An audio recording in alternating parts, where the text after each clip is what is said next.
Well, I guess we'll do it without mics. So I hope everyone had engaging conversations. We're gonna go ahead and go through them, and whoever wants to sacrifice to take notes and reflect all the thoughts will come up and we get their discussion points. I will go first with the tooling build systems, and then after that we'll do community growth. So let's do the morning ones first. So for the tooling build systems, we started by kind of discussing our issue, and the main issues we felt existed was that the ecosystem is already fairly fragmented. There are lots of dependencies, and the build system may be a little too opinionated. So these types of things make it hard to kind of find what you're looking for and know how to get started and set up your system to build. We did all agree that MicroKit is definitely an improvement from previous implementations, such as AMPs.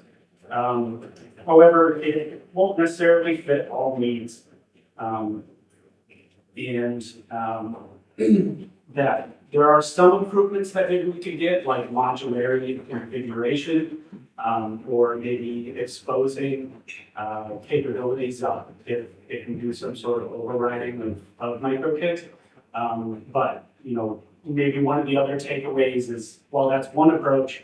The other approach is that maybe the ecosystem or the community should not really dictate the use of specific components. So MicroKit is obviously just one solution for utilizing the microkernel.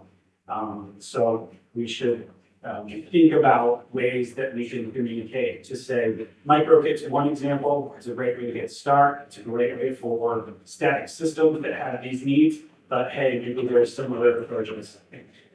And then also we think we need some form of package management and package management repository that helps with kind of making it more obvious where certain things are, like being able to pull down a component, whether it's the source code, or whether it is, a pre-built binary that then you can compose MicroKit systems or other systems with, or take it and adapt to your system. And that will be a nice thing, especially if it were centralized, if it helped make you make composable systems, and then also if it could be like overrideable. Quick question, when you say more modularity, does that refer to the architecture? It refers to the MicroKit description file in a way that you could say, like, oh, when you want to use a network, the networking infrastructure of Lions OS, right? And use it as a component. Yeah.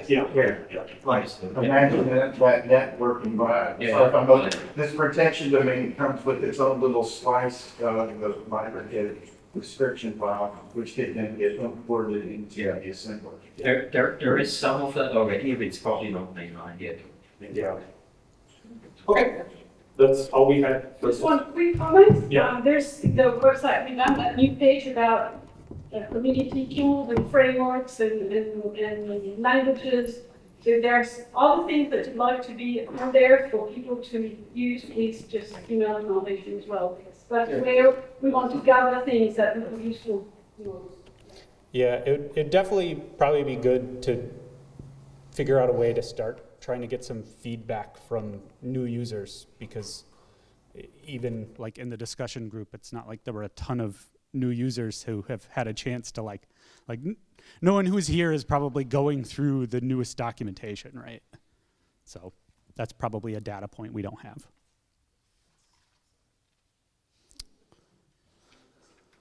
Okay, so if someone can come up and discuss the community growth, BoF.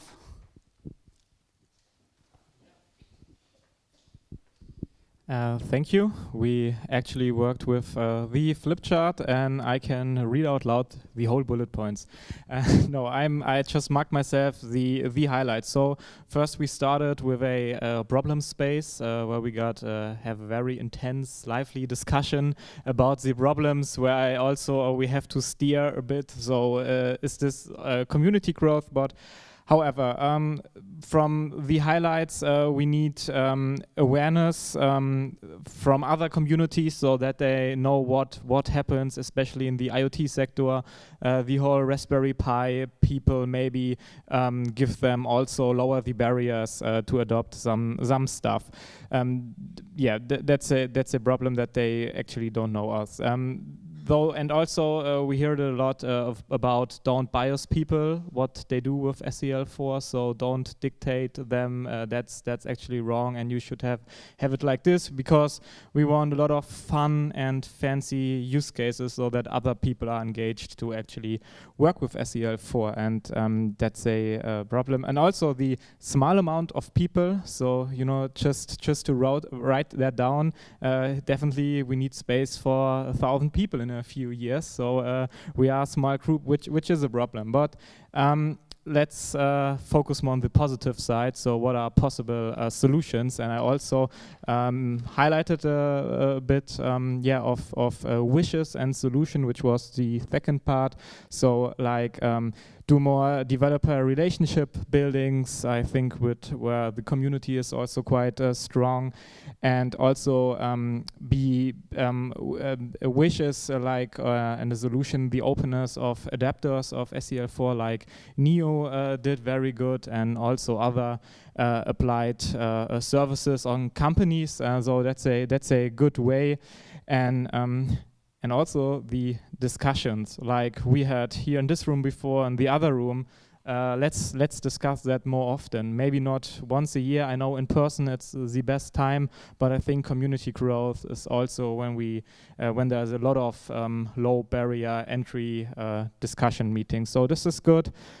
And one highlight, celebrate the small wins, and I think a big win is even this summit again, and also keep on pushing ourselves. And then actually I have planned a third part, then the to-dos, next steps, what are we actually doing, everyone, in the next 3, 6, 9 and 12 months. So, but time was running.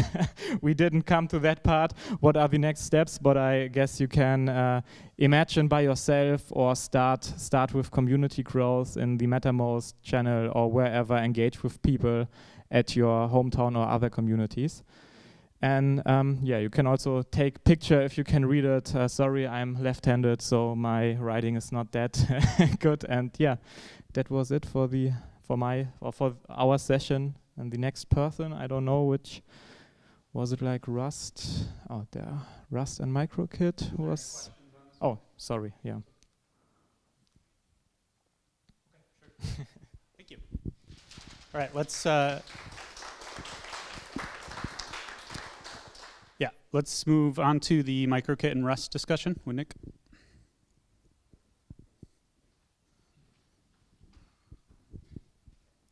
Okay, I'll be quick with this. We started off by talking about verification for protection domains on top of MicroKit, and we're talking about how useful a MicroKit API level specification would be to build on top of.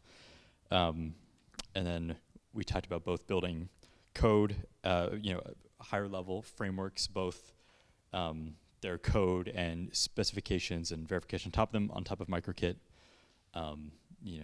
John in his keynote was talking about this kind of thing, and how leveraging composability would be key there.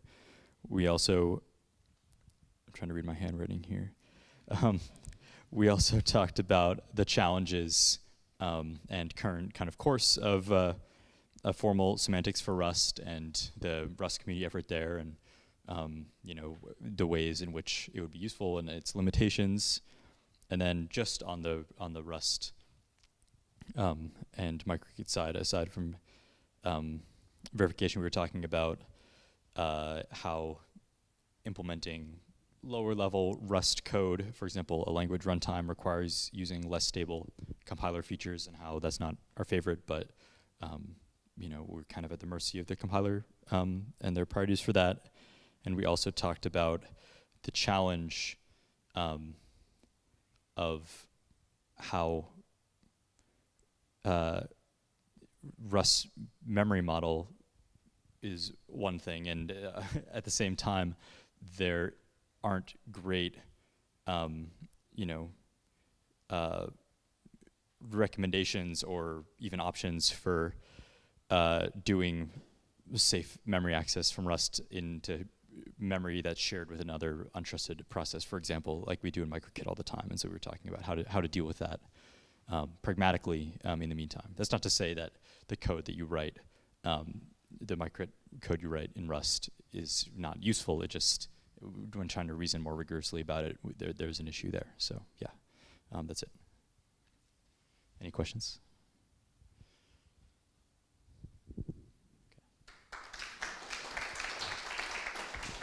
And the multi-kernel topic. Thank you. So we structured the discussion on the multi-kernel around 3 representative users, stakeholders for it. So that was us at Neutrality, and then DornaWorks plus Rockwell Collins on their current work, and then Cryten. And we discussed what the current assumptions are that each of us are making, and the things we'll require of the multi-kernel, and what we are planning to actually build. And we tried to establish whether or not our assumptions about what was going to be built matched each other. And the overall summary from my perspective was that we do broadly have an agreement. Modulo some fine details. We all want all of the use cases that the 3 stakeholders we identified are considering would be well served by the general consensus model of a multi-kernel. The sort of things to do future work came down to largely that we still weren't all 100% certain of what everybody else is doing. And that we had perhaps not communicated in the past as frequently about the direction as we probably should have. And some of that is on our side, and it's a complicated question. And so we discussed the idea of something like a working group for more regular communication between those with a stake in it. That is my summary of the discussion, and if anybody has any nuance to add, then please do.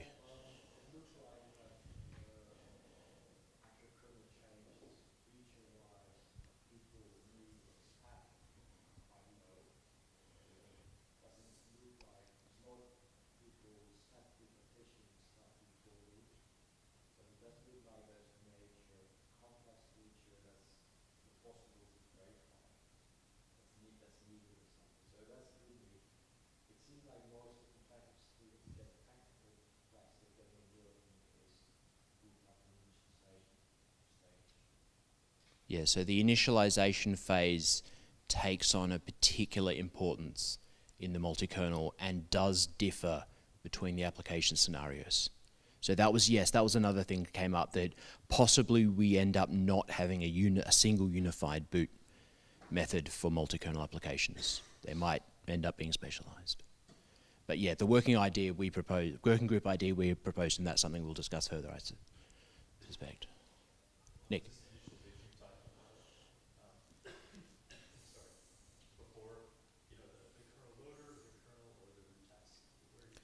So the way we were sort of framing it, or at least the way I was framing it, is that everything before the runtime persistent component of SEL4.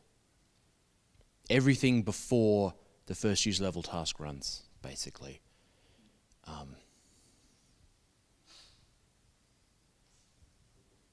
And that was that. Cool. Awesome.